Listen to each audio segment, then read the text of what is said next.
अस्सलाम वालेकुम दोस्तों, जीअं तव्हां आहियां मुंहिंजो मुमताज़ मोलाई।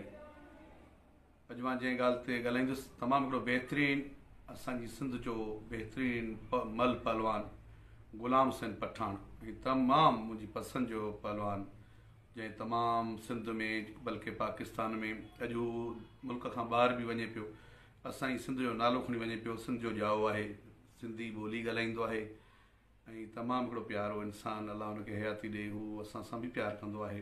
हुन हू अॼुकल्ह टिकटॉक ठाहे पियो, हुन टिकटॉक खे फॉलो कयो ऐं हुननि खे कमेंट सुठा ॾियो ऐं हुनखे जेतिरो थी सघे हिमत अफ़ज़ाई कयो। असांजी सिंध जो शान आहे, चए त ॿोली कहिड़ी सां बि तालुक रखे। मतिलबु आहे त हू हालांकि जॾहिं मूंसां मिलियो पहिरियों दफ़ो त जॾहिं हुन ॻाल्हायो त मां ख़ुदि हैरत में अची वियुसि त हीउ हिकिड़ो सिंधी आहे, ही मां पठान त आहे ई कोन। हुनजी ॿोली एॾी मिठी सिंधी ॿोली, साफ़ सुथरी सिंधी ॻाल्हाइण वारो ऐं सिंध में ॼाओ आहे। सिंध जो नालो खणी हींअर ॿाहिरि मुल्क बि वञे पियो। तव्हां ॾिठो हूंदो सिंध असेंबली में बि हिनखे आगा सराय दुरानी साहिबु घुरायो हो ऐं हींअर सिंध जे तरफ़ां ई वञे पियो जेको ॿाहिरि मुल्क, ऐं बाक़ाइदे सां